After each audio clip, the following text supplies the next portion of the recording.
Hello दोस्तों, आप सभी का आपके अपने एजुकेशन चैनल एजुकेशन जीनियस में तहे दिल से स्वागत है। जैसा कि आपने थंबनेल पे देखा, सोर्सेज और रिपोर्ट्स के मुताबिक माननीय प्रधानमंत्री नरेंद्र मोदी जी साउथ अफ्रीका नहीं जाएंगे ब्रिक्स समिट में हिस्सा लेने के लिए। मोदी जी वीडियो कॉन्फ्रेंसिंग के थ्रू वर्चुअल रूप से इस समिट के अंदर शामिल हो सकते हैं और इसके पीछे काफ़ी कुछ फैक्टर्स हैं जिनकी वजह से प्रधानमंत्री मोदी जी साउथ अफ्रीका नहीं जा रहे हैं, जिनको हम इस वीडियो के अंदर डिस्कस करेंगे। यहाँ पे ब्रिक्स के अंदर 5 कंट्रीज हैं जिनके अंदर शामिल है Brazil, Russia, India, China and South Africa. अभी ब्रिक्स की समिट जो है इसी महीने के अंदर 22 अगस्त से लेकर 24 अगस्त तक साउथ अफ्रीका के जोहान्सबर्ग शहर के अंदर होगी। यहाँ पे साउथ अफ्रीका के द्वारा ब्रिक्स समिट को होस्ट किया जा रहा है, जिसके अंदर इन 5 कंट्रीज से जो लीडर्स हैं उनको इनवाइट किया गया है। लेकिन यहाँ पे सोर्सेज और रिपोर्ट्स के द्वारा बताया जा रहा है कि प्रधानमंत्री मोदी जी इस समिट के अंदर हिस्सा नहीं लेंगे,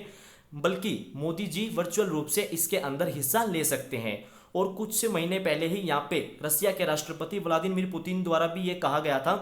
कि वो भी साउथ अफ्रीका नहीं जाएंगे, बल्कि वो भी वर्चुअल रूप से इस समिट के अंदर हिस्सा लेंगे, क्योंकि उसका भी कुछ फैक्टर है जिसके बारे में मैं इस वीडियो में आपको बताऊंगा। और जो माननीय प्रधानमंत्री मोदी जी भी इस समिट के अंदर हिस्सा नहीं ले रहे हैं, उन फैक्टर्स के बारे में भी हम यहाँ पे डिस्कशन करेंगे। इसके अंदर एक और जो चीज देखने की है वो है कि ब्रिक्स के अंदर चाइना जो है वो अपनी एक्सपेंशन पॉलिसी चाहता है, जिसके थ्रू चाइना चाहता है कि वो अपने मन पसंदीदा देशों को इसके अंदर ऐड करवाए और वो एक ऐसी टीम को यहाँ पे स्थापित कर पाए जो कि यूएस को काउंटर कर पाए। तो इसका भी भारत और ब्राजील के द्वारा खुलकर विरोध किया गया है इस चीज को लेकर। उसके ऊपर भी मैंने काफी ज्यादा डिटेल में वीडियो बनाई है। यदि आप उसके बारे में भी जानना चाहते हो तो आप यहाँ आई बटन में क्लिक करके आप उस वीडियो को देख सकते हो। इस वीडियो में मैं आपको थोड़ा बहुत ब्रिक्स के बारे में भी बताऊंगा, तो आप इस वीडियो को अंत तक जरूर देखना, क्योंकि यह वीडियो काफ़ी ज़्यादा इंपॉर्टेंट एंड काफ़ी ज़्यादा इंटरेस्टिंग होने वाली है। और यदि आप इस चैनल पर पहली बार आए हैं तो आप चैनल को सब्सक्राइब कर दें और बेल आइकन प्रेस करना बिल्कुल भी ना भूलें। तो चलिए दोस्तों, वीडियो में आगे बढ़ते हैं और जानते हैं पूरे के पूरे इस आर्टिकल के बारे में। सबसे पहले आप यहाँ पे न्यूज़पेपर्स के अंदर देख सकते हैं, Indian PM Modi unlikely to travel to South Africa for BRICS summit, sources के द्वारा ये कहा गया है। India's Modi unlikely to travel to South Africa for BRICS summit to join virtually, sources. यहाँ पे सोर्सेज के द्वारा बताया जा रहा है कि मोदी जी साउथ अफ्रीका नहीं जाएंगे, बल्कि मोदी जी इसको ज्वाइन करेंगे वर्चुअली वीडियो कॉन्फ्रेंसिंग के थ्रू। और काफ़ी लंबे समय के बाद में जो ब्रिक्स की समिट है ये इन पर्सन हो रही है, क्योंकि कोरोना महामारी की वजह से इसको यहाँ पे लीडर्स के द्वारा वर्चुअली ही ज्वाइन किया जा रहा था लंबे समय से। लेकिन अब साउथ अफ्रीका के अंदर जो ये समिट हो रही है 22 अगस्त से लेकर 24 अगस्त तक, इसको यहाँ पे इन पर्सनली यहाँ पे इसको सबमिट करवाया जा रहा है, होस्ट करवाया जा रहा है साउथ अफ्रीका के द्वारा। सबसे पहले न्यूज़ क्या है, प्राइम मिनिस्टर नरेंद्र मोदी जी जो कि समिट में हिस्सा नहीं लेंगे वो, बल्कि इसके अंदर पार्टिसिपेट कर सकते हैं वर्चुअली रूप से। यहाँ पे रॉयटर्स के द्वारा रिपोर्ट के अंदर यही बताया गया है। जो फॉरेन मिनिस्ट्री है उन्होंने कोई भी कमेंट नहीं किया है, उन्होंने डिक्लाइन किया है किसी भी कमेंट के लिए। जबकि प्राइम मिनिस्टर ऑफिस पीएमओ के द्वारा रिस्पॉन्ड नहीं किया गया है जब पूछा गया कि माननीय प्रधानमंत्री मोदी जी जो कि जोहान्सबर्ग में ट्रेवल करेंगे 4 अगस्त 22-24 summit of leaders for a block, जो कि कंप्राइजेज है ब्रिक्स समिट के लिए, क्या माननीय प्रधानमंत्री नरेंद्र मोदी जी जोहान्सबर्ग शहर में ट्रैवल करेंगे। तो इसके प्रति यहाँ पे प्राइम मिनिस्टर ऑफिस पीएमओ के द्वारा भी किसी प्रकार का कोई रिस्पॉन्ड नहीं किया गया है। इसके अंदर जो देश है वो मैंने आपको बताया है, Brazil, Russia, India, China and South Africa. सबसे पहले यहाँ पे माननीय प्रधानमंत्री नरेंद्र मोदी जी इस मीटिंग को वर्चुअली यहाँ पे पार्टिसिपेट कर सकते हैं इसके अंदर, ब्रिक्स समिट के अंदर, जो कि साउथ अफ्रीका के अंदर होगी इसी मंथ के एंड के अंदर दोस्तों, बल्कि वहां पे पर्सनली रूप से नहीं जाएंगे, ये सोर्सेज के द्वारा बताया जा रहा है। और इंडियन गवर्नमेंट ऑफिशियल्स के द्वारा ये भी कहा जा रहा है कि जो ग्रोइंग डिस्कम्फर्ट है न्यू दिल्ली में अबाउट जो being part of grouping such as BRICS का पार्ट है, एससीओ का पार्ट है, जिसको चाइना डोमिनेट्स कर रहा है स्पेशली एज, जबकि भारत जो है वो काफ़ी ज़्यादा क्लोजर है यूएस के और जो अदर वेस्टर्न पावर्स हैं उनके काफ़ी ज़्यादा क्लोज होने की वजह से। जबकि ये 2 ग्रुप हैं जो कि ब्रिक्स है और एससीओ है, इसके अंदर जहाँ पे चाइना थोड़ा सा डोमिनेट कर रहा है, तो यहाँ पे ये एक प्रकार का डिस्कम्फर्ट को क्रिएट कर रहा है, डिस्कम्फर्ट ग्रो हो रहा है, जिसको लेकर ये भी एक फैक्टर हो सकता है कि माननीय प्रधानमंत्री मोदी जी इस समिट के अंदर हिस्सा नहीं ले रहे हैं।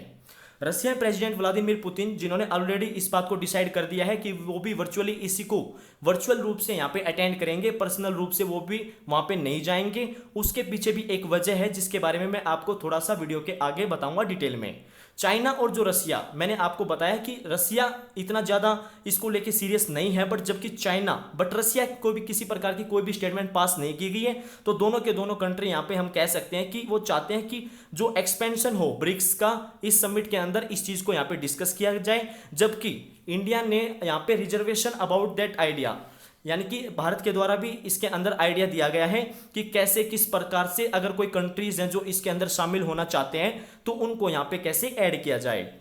और जैसे यहाँ पे ज़्यादा कंट्रीज ऐड होंगे तो ये कहीं ना कहीं जो यूरोपियन यूनियन है और जो यूएस है उसको काफ़ी ज़्यादा यहाँ पे काउंटर करेंगे, जिसकी वजह से ये एक आने वाले समय में उनके प्रतिद्वंदी के रूप में कार्य कर सकते हैं। और चाइना की जो इसके अंदर मेन रणनीति है वो यही चाहता है कि अपने जो मन पसंदीदा कंट्रीज हैं उनको यहाँ पे ज्वाइन करवा के और वो कंट्रीज हर बात में चाइना का फेवर करें, जिससे आने वाले समय में चाइना यूएस को काउंटर कर पाए। इंडिया के द्वारा जो लास्ट मंथ होस्ट की गई थी summit of Shanghai Cooperation Organisation SCO की वर्चुअल फॉर्मेट के अंदर, जो कि उसका प्लान चेंज कर दिया गया था। उसका प्लान पहले था कि उसको ऑर्गेनाइज करवाना था न्यू दिल्ली के अंदर, बट बाद में उसका प्लान चेंज कर दिया गया था बिना किसी ऑफिशियल रीजन के बताए, और उसका प्लान चेंज करके उसको वर्चुअल फॉर्मेट के अंदर ही यहाँ पे इंडिया के द्वारा लास्ट मंथ में होस्ट करवाया गया था।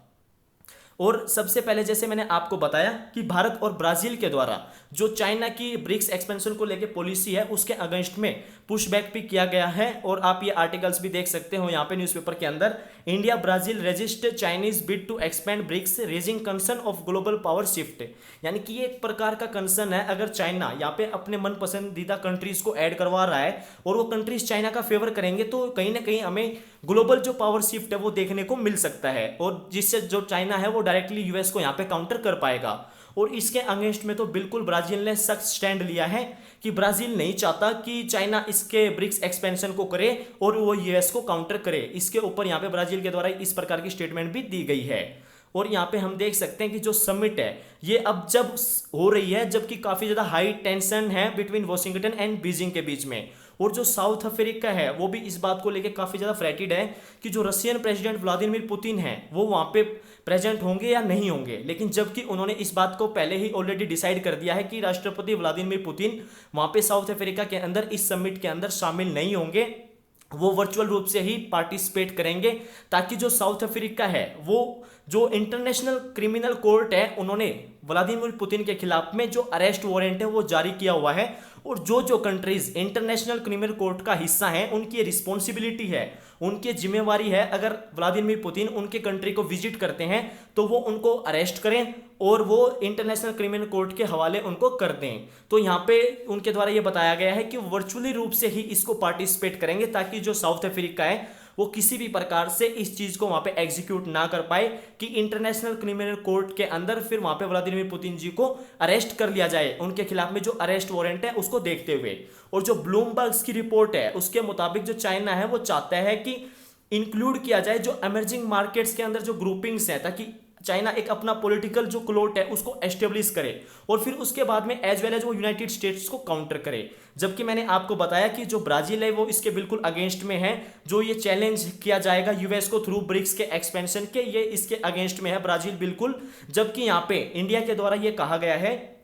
कि इसके ऊपर स्ट्रिक्ट रूल्स बनाए जाएं कि कोई भी नेशन कैसे और कब जो अदर नेशंस हैं वो इस ग्रुप के क्लोजर जो मूव कर सकते हैं बिना इसको फॉर्मली एक्सपेंड किए। यहाँ इंडिया के द्वारा इसको लेके डिमांड रखी गई है, और इसके ऊपर जो यहाँ पे अभी डिस्कशन भी किया जाएगा इस समिट के अंदर। ये ब्रिक्स का जो ग्रुप है ये फॉर्मली रूप से 2009-2010 के अंदर ऑफिशियली बना था। जो ब्लॉक है इसने काफ़ी ज़्यादा स्ट्रगल किया है कि जो इसके पास अभी काफ़ी बड़ा जो जियोपॉलिटिकल इन्फ्लुएंस है इसको ग्रो करने के लिए अंदर काफ़ी ज़्यादा स्ट्रगल किया गया है, जो कि मैच करता है इसकी कलेक्टिव इकोनॉमी रीच को। जो अभी फिलहाल में करंट में ब्रिक्स मेंबर्स हैं वो रिप्रेजेंट करते हैं more than 42% of world's population. World की जो टोटल पॉपुलेशन है उसका 42% सिर्फ ब्रिक्स जो मेंबर्स हैं वो रिप्रेजेंट करते हैं, और अकाउंट करते हैं जो वर्ल्ड के अंदर ग्लोबल ग्रोस डोमेस्टिक प्रोडक्ट यानी कि जो जीडीपी है वो 23% जो पूरे वर्ल्ड की है वो ब्रिक्स के मेंबर्स उसको यहाँ पे रिप्रेजेंट करते हैं।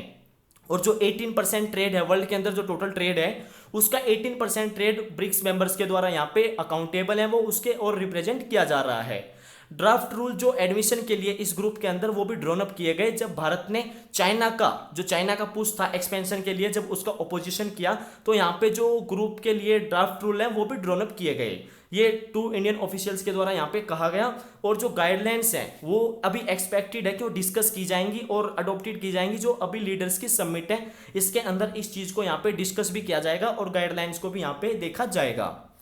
और जो ब्रिक्स है वो एक काफी पावरफुल अलायंस के रूप में यहाँ पे एमर्ज हुआ है, जो अभी